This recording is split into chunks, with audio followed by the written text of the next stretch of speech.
Notre prochaine session porte sur l'avenir de l'espace.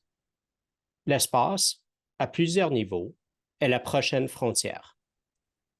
Mais qu'est-ce que ça veut dire si seulement quelques personnes riches et puissantes ont accès à l'exploration spatiale? Ou si l'espace devient commercialisé et que les rôles et les partenariats des États changent? Comment les décideurs politiques protègent-ils ce qui pourrait être considéré comme un bien public? Et quel type de nouvelles législations ou d'alliances pourraient être envisagées pour l'espace?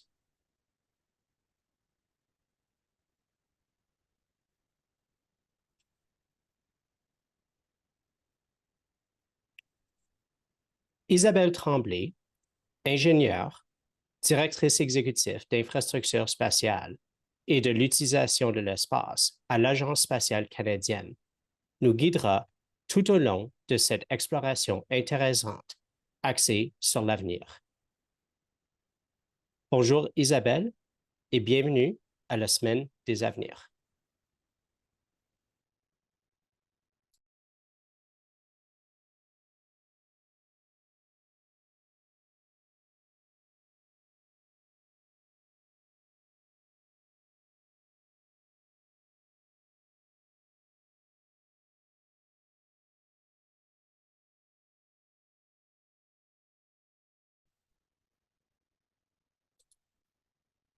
Alors, je vais juste donner un moment pour Isabelle de se joindre à nous, mais on est aussi joint aujourd'hui par quelques-unes de nos collègues à travers le monde qui ont un intérêt et qui travaillent directement par rapport aux questions reliées à l'espace. Donc, parmi ces individus, on a qui vont se joindre à nous un Oz Gurtinua qui est là. Et aussi, on a Claire Joly, qui est la chef économique, océanique et économie spatiale, direction de la science, de la technologie et de l'innovation. Et puis aussi, on a Muriel Lafaye, la sous-directrice Observatoire du spatial, direction de la stratégie du Centre national d'études spatiales. Et là, je vois que Isabelle s'est jointe à nous. Alors, Isabelle Tremblay, je vous passe la parole.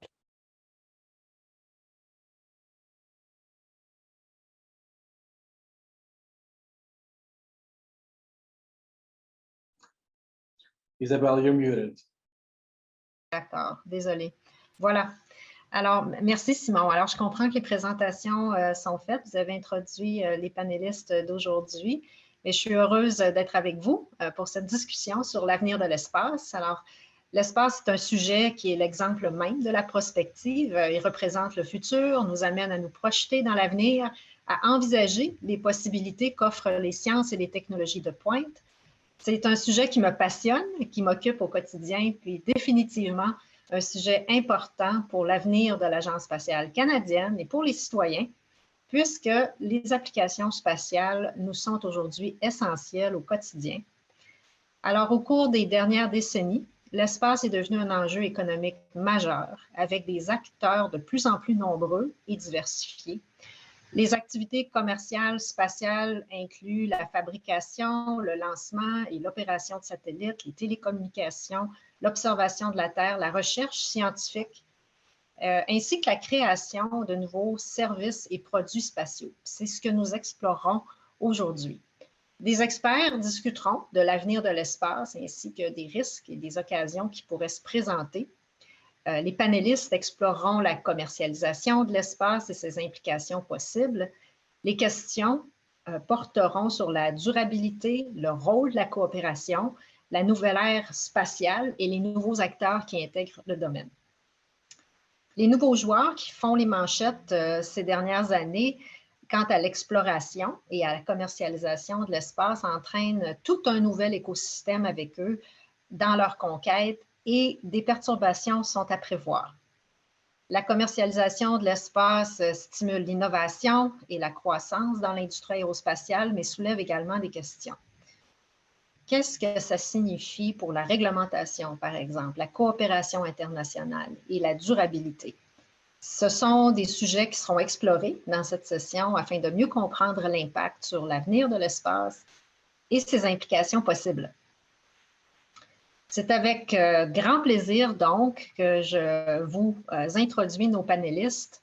Alors, je ne vais pas répéter ce que Simon vous a déjà dit à leur sujet. Donc, nous avons Claire Joly et Oz Gurtana et puis Muriel Lafaille qui sont avec nous aujourd'hui. Alors, merci et bienvenue.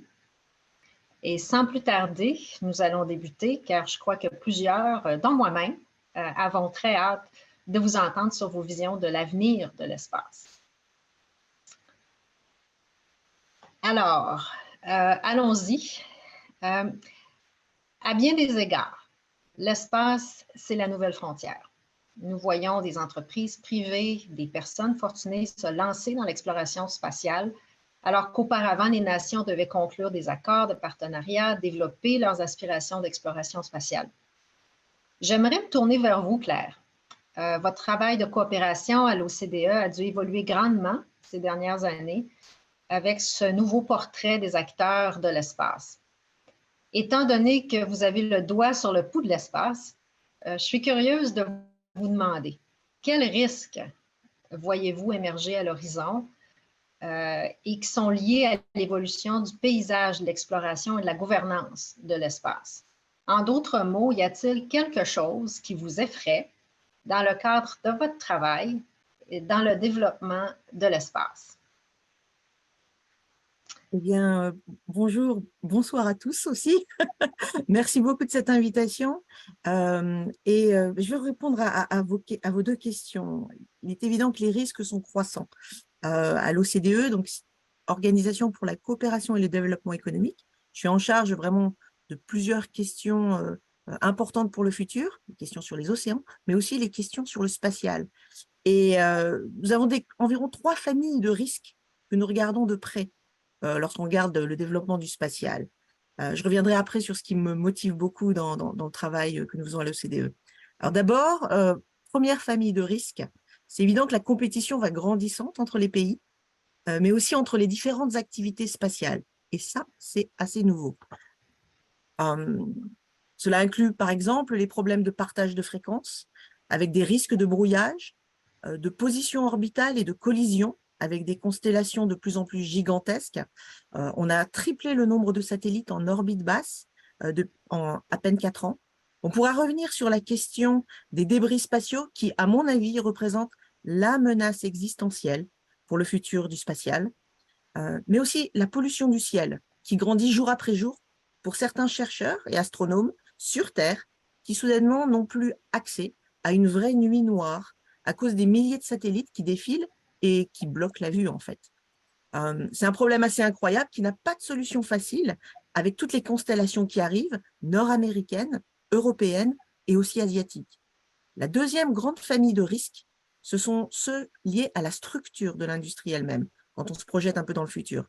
On voit ainsi en ce moment une consolidation chez certains opérateurs de satellites avec des acquisitions, avec une certaine verticalisation du segment manufacturier, ceux qui construisent les satellites. En gros, on fait tout sous un même toit. Alors, ça peut rendre plus efficace et rentable le secteur, mais en même temps, une chaîne d'approvisionnement plus concentrée peut être plus vulnérable au choc si on dépend d'un seul fournisseur, par exemple. C'est une situation qu'on va vraiment voir, je pense, dans le spatial. Et enfin, dernière famille, et je m'arrêterai presque là, ce sont les risques qui sont liés à la mondialisation elle-même. Vous savez qu'à l'OCDE, on regarde les grandes tendances de croissance économique, et le spatial a vraiment, ces 20 dernières années, beaucoup bénéficié de cette mondialisation, avec des marchés qui se sont ouverts dans de nombreuses parties du monde. Mais cela veut dire aussi que le spatial n'est pas du tout isolé des crises mondiales. Alors, un seul exemple, qui à mon avis va être de plus en plus embêtant pour le futur, les minéraux critiques, comme le cobalt ou le lithium, qui sont essentiels pour certains systèmes de propulsion pour l'exploration spatiale. La Chine assure en ce moment près de 71% de la production mondiale de ces minerais. La compétition très dure d'autres secteurs pour ces minéraux typiquement les voitures électriques, les éoliennes, et les blocages géopolitiques pourraient entraîner des répercussions sur de nombreuses missions spatiales futures. Donc vous voyez, on a différentes familles de risques qu'on regarde avec beaucoup d'attention. Et maintenant, peut-être juste pour vous parler de ma motivation en 2 minutes, elle est vraiment double. Parce que le spatial, comme vous, Isabelle, je trouve que c'est un sujet passionnant.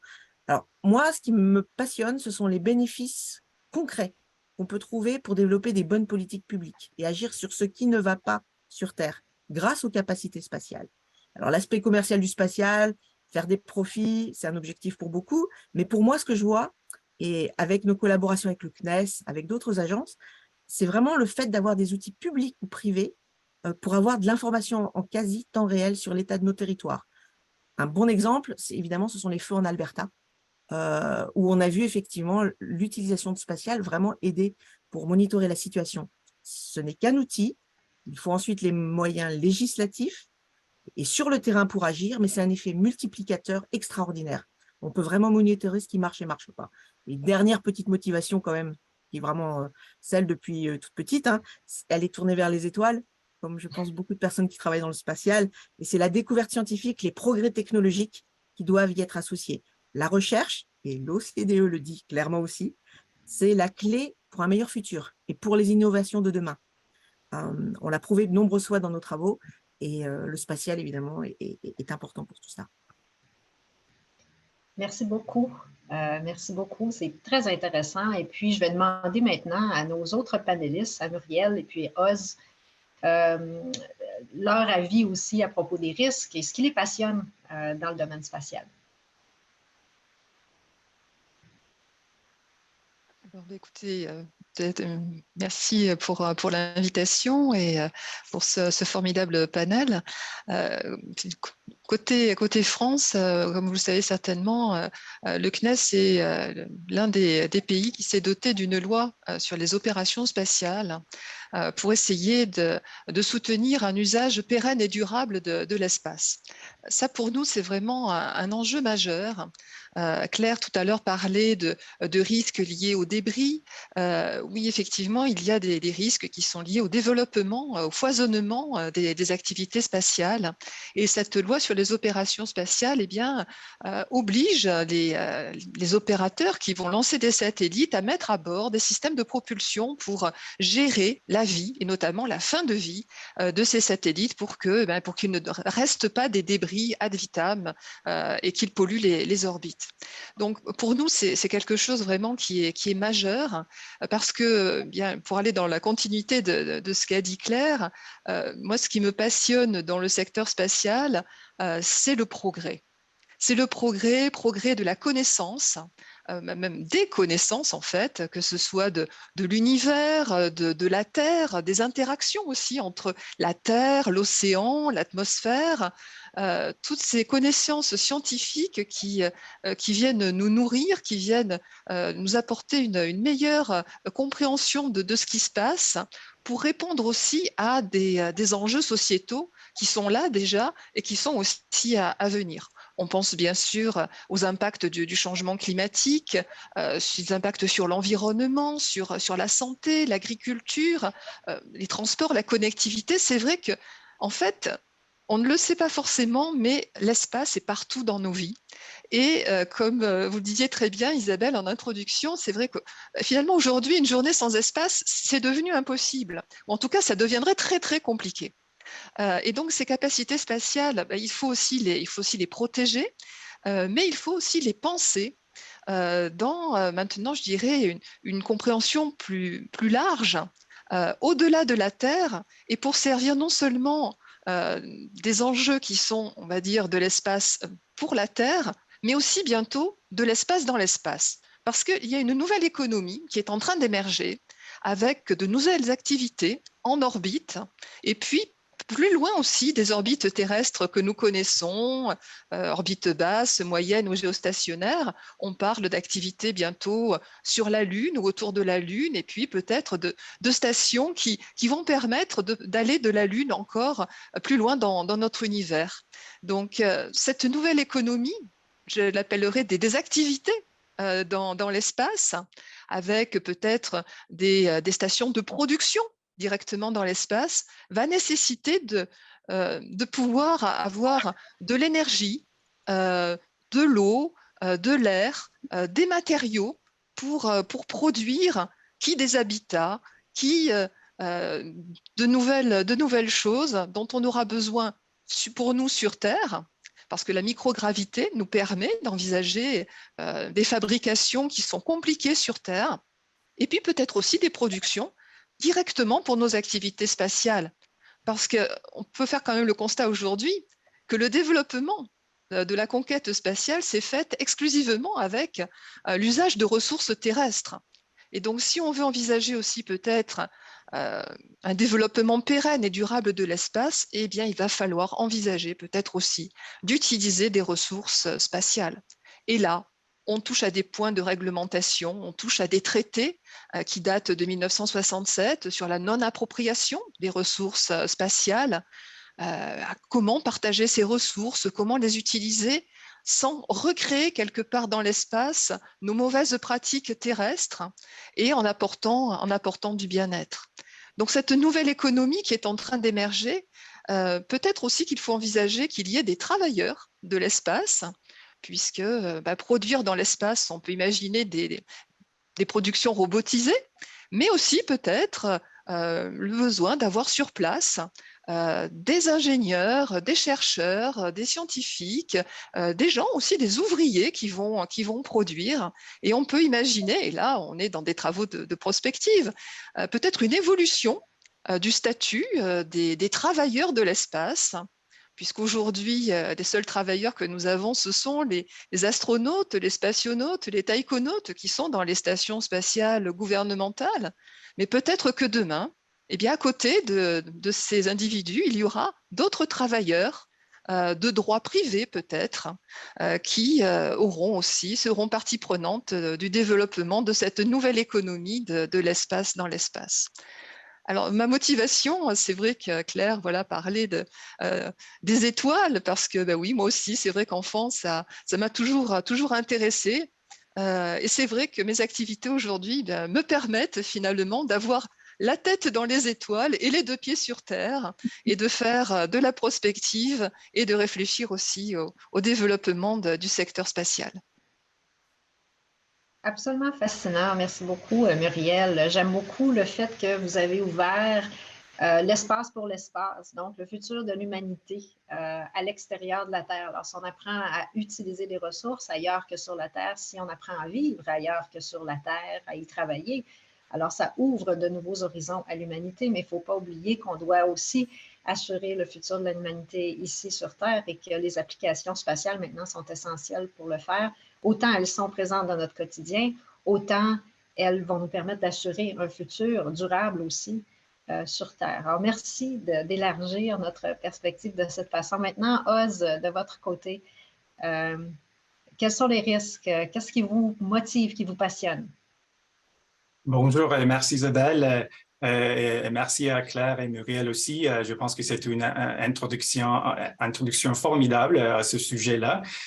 Oui, c'est vrai qu'il y a beaucoup de risques dans l'horizon, mais il y a plein d'opportunités aussi. Moi, ma perspective, c'est une perspective, celle du secteur privé. Je suis un entrepreneur. Et je travaille dans le domaine de l'espace, je travaille dans les autres domaines aussi, comme intelligence artificielle. Donc, pour moi, c'est toujours faire un compromis entre des opportunités et des risques, et comment gérer nos décisions d'aujourd'hui pour préparer le futur préféré pour tous. Donc, les risques majeurs sont déjà mentionnés, je pense. On a déjà parlé des risques spatiaux. C'est un sujet, je pense qu'il y a beaucoup de parallèles entre ce sujet-là et changement climatique ici dans notre planète. En fait, l'orbite de notre planète, les fréquences des télécommunications de notre planète sont comme juste une extension de notre ressource commune. Mais c'est pas évident qu'on a trouvé un mécanisme de coordonner nos activités aujourd'hui ici sur la Terre. Donc, c'est pas clair qu'on peut faire ça dans le futur quand on partage notre orbite et peut-être un jour comment on partage les ressources dans les autres corps célestes, par exemple la surface de la Lune. C'est un risque majeur parce que la réalité aujourd'hui, c'est qu'il y a deux blocs, si vous voulez, deux blocs de puissance. D'un côté, on a les Américains, les autres pays occidentaux qui fait un groupement pour l'exploration de l'espace. Et de l'autre côté, on a la Chine et la Russie et quelques d'autres pays qui vont faire presque la même chose. Par exemple, une station spatiale sur notre orbite ici et beaucoup de missions d'exploration pour les autres à l'autre planète et les satellites naturels. Dans le passé, le modèle était un modèle de collaboration. Par exemple, la Station internationale d'espace, ISS, pour moi, c'est un modèle de grand succès parce que c'était déjà un programme qui est en existence aujourd'hui. Et il y a beaucoup de pays, des Américains, des Russes, des Canadiens, beaucoup de pays européens, de l'ESA, des Japonais. Et c'est vrai que c'est une plateforme scientifique, c'est une plateforme pour faire des tests de génie, de nouveaux matériaux et tout ça. Mais principalement, pour moi, c'est aussi un modèle de collaboration et de partager des ressources communes dans l'espace.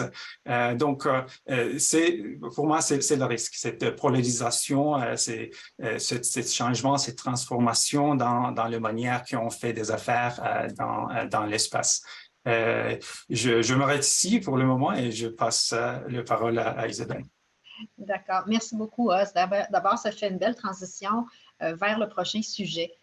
Ces questions de coopération ou de compétition, de ce que nous réserve ou ce que nous envisageons pour l'avenir. Alors, les compagnies privées, encore une fois, là, vous êtes un entrepreneur, alors faites partie de ce domaine. Les compagnies privées semblent avoir pris beaucoup d'espace dans le narratif de l'exploration spatiale et de son avenir. Face à cette situation, j'aimerais vous proposer un exercice d'exploration de scénarios hypothétiques et spécifiquement le futur souhaitable et durable.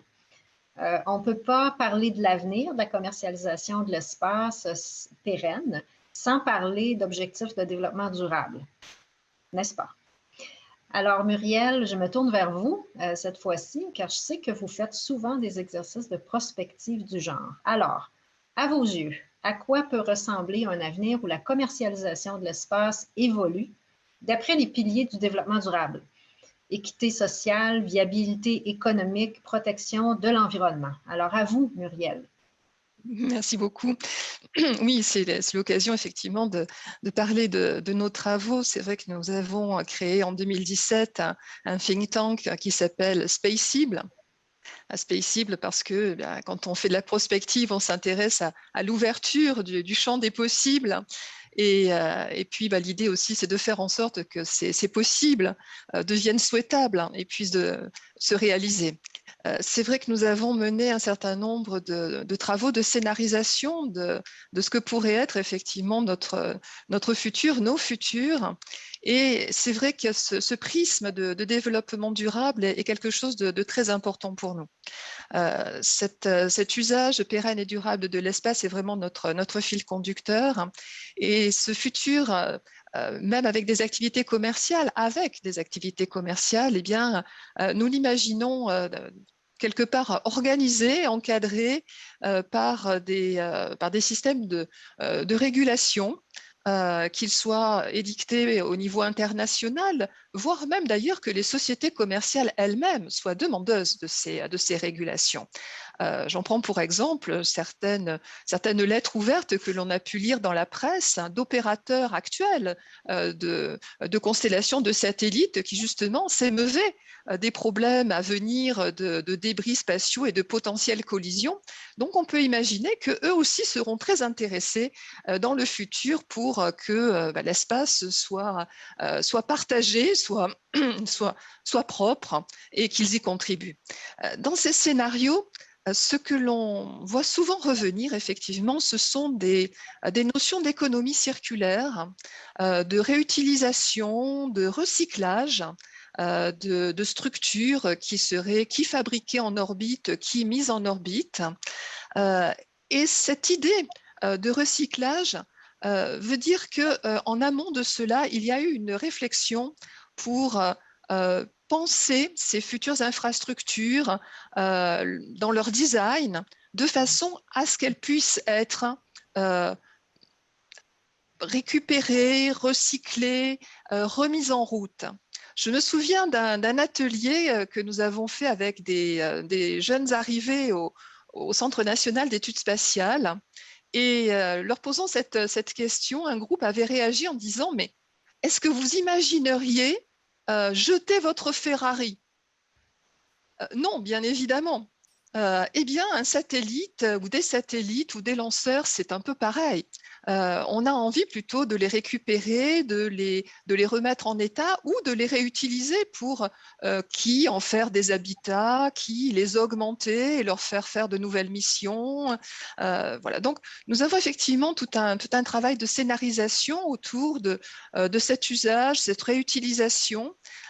Et d'amener un petit peu plus loin finalement des travaux qui existent déjà aujourd'hui, notamment ose parler de la Station spatiale internationale, qui est en fait un milieu de vie en confinement tout à fait intéressant, tout à fait extraordinaire en termes de gestion de la frugalité de l'air, de l'eau, des déchets. Et donc, c'est très inspirant aussi pour nos groupes qui s'appelaient Vivre et produire dans l'espace. Voilà, donc c'est vrai que voilà, ces imaginaires, ces narratifs, vous pouvez d'ailleurs les retrouver sur le site spaceable.fr. Je vous encourage. Alors, c'est en français. Donc, voilà, les gens qui peuvent lire le français seront à leur affaire. Mais voilà, je vous invite vraiment à vous inspirer de ces réflexions parce que voilà, ça nous amène aussi un petit peu à nous re-questionner sur nos pratiques, sur notre façon de voir le futur. Et c'est vrai que voilà, ces notions effectivement d'un futur collaboratif qui utilise au mieux les ressources qui sont mises à sa disposition, qui n'en perd pas une miette, sont vraiment un fil conducteur de nos réflexions de prospective. C'est absolument fascinant. Je trouve vraiment intéressant aussi l'aspect de, bon, explorer l'espace, c'est difficile si on veut que ce soit viable sur le plan économique. On parle de l'espace pour l'espace, d'une nouvelle économie. Il faut que ce soit efficace. Alors, il faut utiliser moins de ressources, moins d'énergie. Il faut recycler. Alors, il y a une pression aussi naturellement avec cette frontière qui représente un grand défi à faire les choses aussi le plus efficacement possible, puis on peut en bénéficier en retour sur Terre également. Donc, d'envisager cette production dans l'espace, d'envisager que l'humanité prenne de l'expansion, ça nous amène, ça catalyse l'innovation, ça nous amène à faire des pas en avant aussi pour l'humanité. Alors, on parle de commercialisation d'une économie viable. Je me tourne maintenant pour réfléchir à quelques autres narratifs émergents qui semblent aussi avoir du potentiel quant au développement de la commercialisation de l'espace. Alors, je me tourne vers Oz. Merci Isabelle. Oui, c'est vrai que quand on pense sur le futur de l'exploration spatiale, on doit réfléchir et on doit trouver une route équitable et durable. Et c'est la même chose pour le secteur privé, bien sûr. Et il y a comme j'ai mentionné avant, c'est un moment de transformation pour le secteur privé parce que une chose qui a changé radicalement, c'est le coût de l'accès à l'espace. Aujourd'hui, Claire a mentionné dans le début qu'il y a une type de verticalisation et beaucoup plus d'efficacité. Un bel exemple, c'est l'entreprise américaine SpaceX, qui sont vraiment poussés la limite pour les lanceurs dans la technologie de lanceurs. Et aujourd'hui, le coût de l'accès, c'est divisé par 10. Quand on compare le coût d'aujourd'hui, par exemple, 15 ans avant. Donc, et dans le domaine de l'espace, c'est vraiment une petite durée, 15 ans. Donc, cette transformation aujourd'hui, à cause de cette réduction dans le prix, il y avait une explosion de nombre des satellites dans l'orbite. Claire a mentionné ça aussi. C'était typiquement 50 satellites par an, peut-être 100 satellites par an, mais dernière année, il y avait beaucoup de 2400 satellites dans un an. Donc, comment est-ce qu'on peut gérer cette trafic?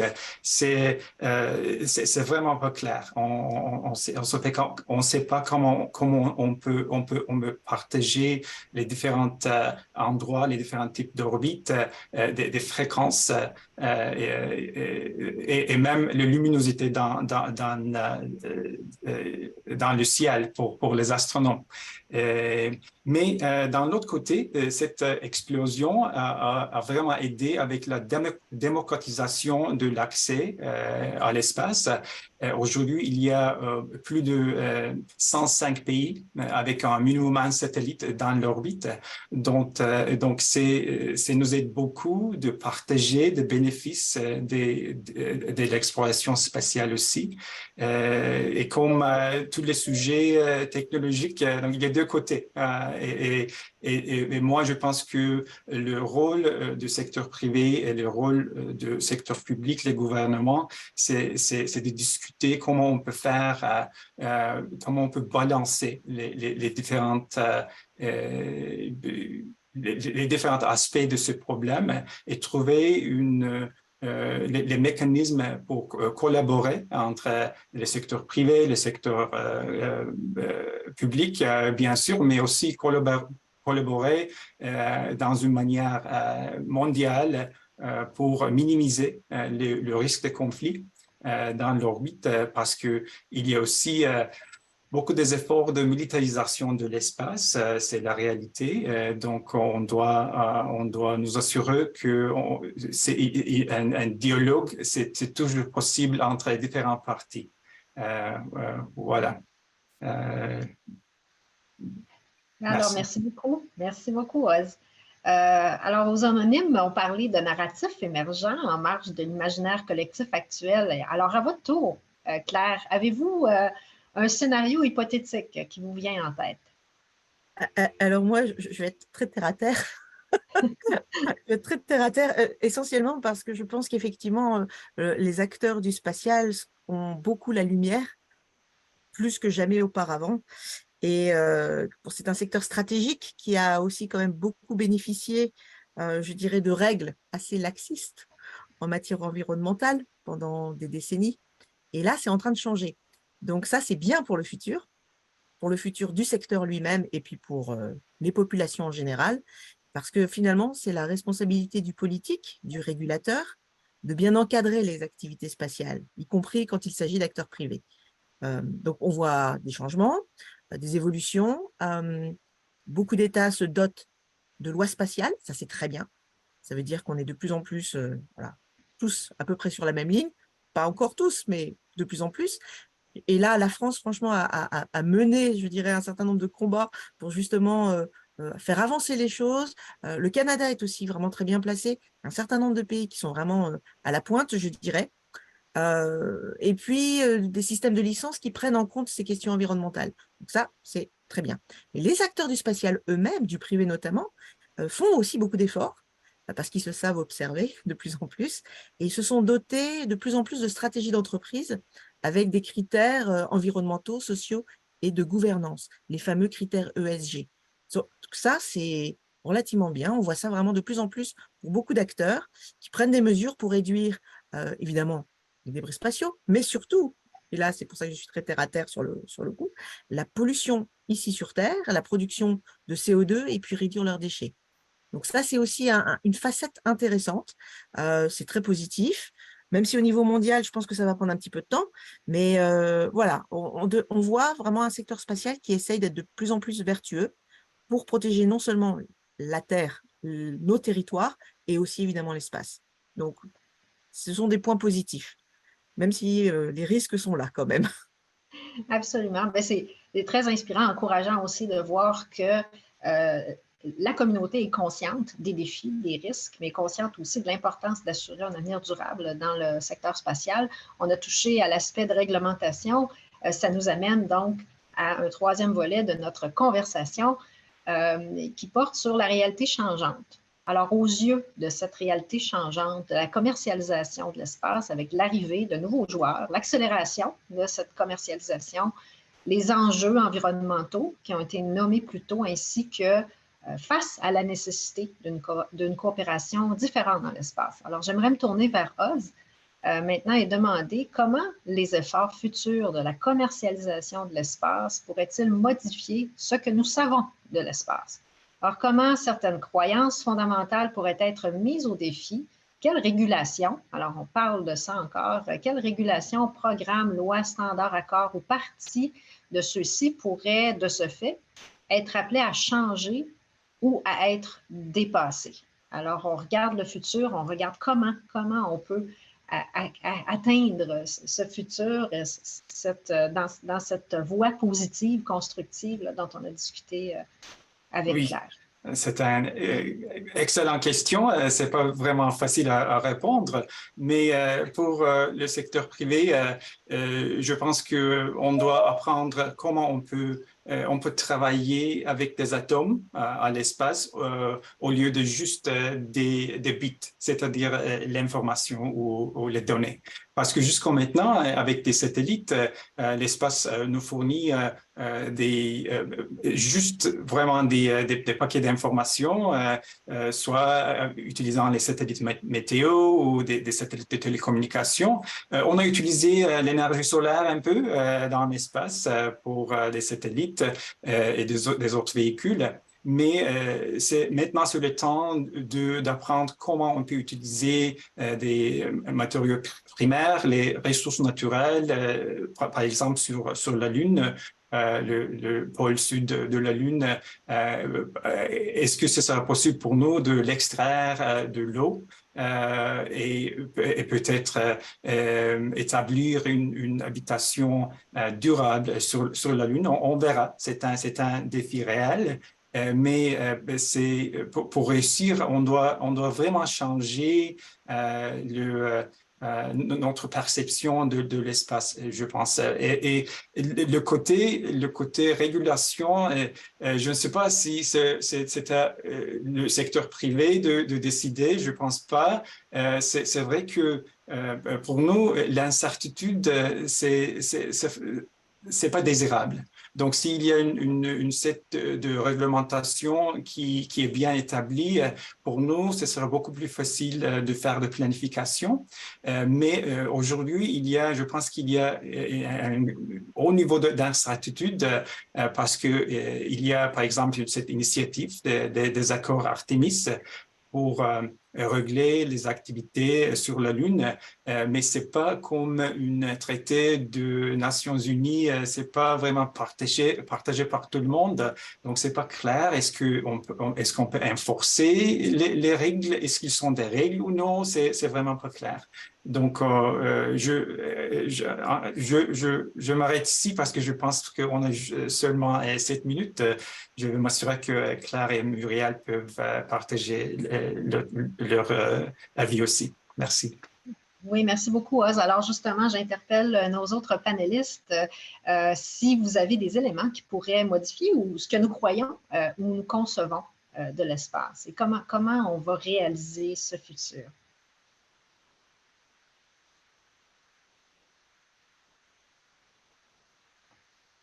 Alors, Claire ou Muriel? C'est comme Qui tu se veux, Muriel. lance? Allez-y, Claire. Alors moi, j'ai peut-être une approche un peu conservatrice, puisque en fait, oui, il y a énormément de choses qui ont évolué, qui changent très rapidement dans le spatial, mais quelque part aussi, plus les choses changent, plus elles restent les mêmes dans le spatial, au moins d'un point de vue gouvernemental. Je m'explique. La demande publique, je suis désolée, il y a un coucher de soleil, donc c'est pour ça que j'ai des petites lumières. Donc, en fait, la demande publique, elle a toujours joué un rôle très important euh, dans le soutien des investissements spatiaux, à la fois directement et indirectement. Ça a toujours été le cas. C'est pour ça que d'ailleurs on a eu des grands programmes institutionnels qui ont développé. Et je pense franchement qu'elle va rester un moteur essentiel pour les 10 années à venir, au moins, y compris pour la plupart des constellations privées. Je m'explique. D'abord, les marchés publics sont toujours actuellement une part importante des revenus de l'industrie spatiale. On parle beaucoup d'activités privées, mais à la base, on voit énormément d'importance. Tout simplement, par exemple, environ 70% des revenus de l'industrie manufacturière en Europe dépendent de contrats institutionnels. Aux États-Unis, la part est aussi très importante. Une grande partie des télécoms par satellite commerciaux d'aujourd'hui, hein, et qui sont en développement, ont pour clients des ministères de la Défense. C'est parmi leurs clients principaux. Il faut le savoir. Le futur de nombreux lanceurs, que ce soit Ariane 6, Starship, même Starship de SpaceX, l'énorme lanceur, le dernier lanceur développé au Japon actuellement, et de nombreux, beaucoup plus petits lanceurs, ils vont aussi dépendre de certains contrats institutionnels. Il y a une demande privée, mais la grosse demande, ça reste quand même de la demande institutionnelle.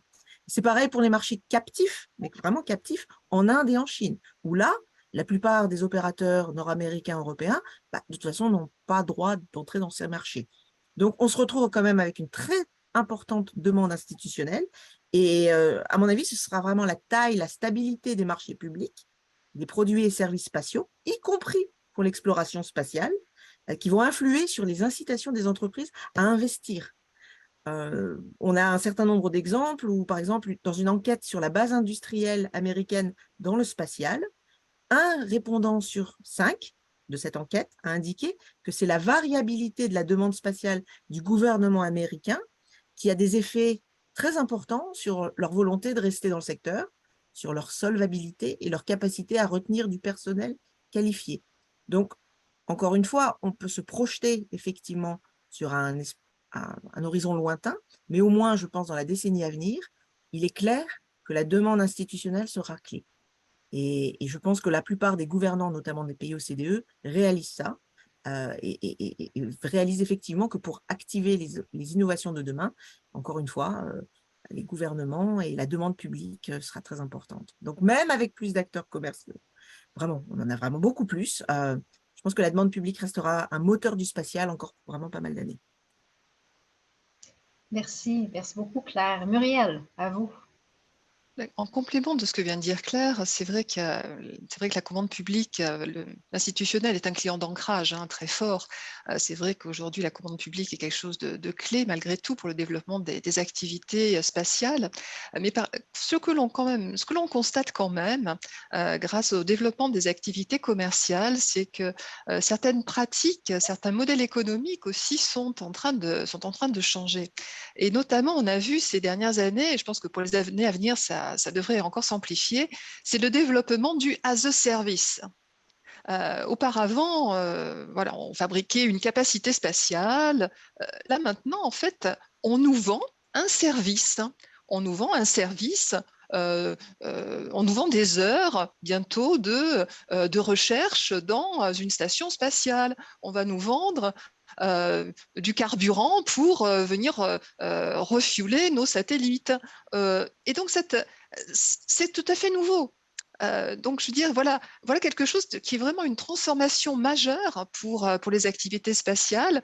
Quand on dit que voilà, l'espace aussi peut être inspirant, c'est vrai que voilà, par boucle retour, eh bien, il y a on va dire des innovations qui sont testées dans l'espace et dont on pourrait peut-être d'ailleurs un jour rapidement profiter sur Terre. Donc, voilà, je vais peut-être vous laisser un petit peu de temps pour conclure ce panel que j'ai trouvé pour ma part vraiment passionnant. Je vous remercie à tous pour cette conversation enrichissante, absolument fascinante. Merci. Alors, Claire, Muriel et Oz, nous avons compris l'importance de porter une attention particulière aux initiatives de coopération internationale, au développement durable de l'espace et aux impacts potentiels sur la réglementation. Il y a tellement aussi d'impacts de domaines qui sont affectés par l'exploration spatiale. Les préoccupations environnementales pour gérer les changements, l'impact des changements climatiques, quel meilleur point de vue que l'espace.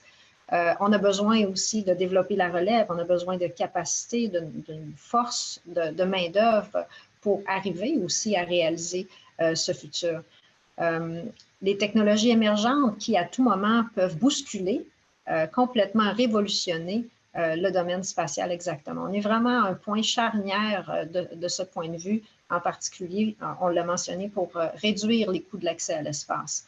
Il y a aussi beaucoup plus d'intérêt de la part du public et d'implication également. Et ça, c'est extrêmement intéressant, puis ça a énormément de potentiel aussi, parce que plus les gens sont engagés, plus on a d'idées, plus on avance, plus on a de contributions également. Alors, la participation du public est extrêmement importante et on voit que ça soulève de plus en plus d'intérêt. Alors, j'espère, ceci dit, que nous avons contribué à élargir votre vision de l'avenir, de la commercialisation de l'espace, vous qui nous regardez.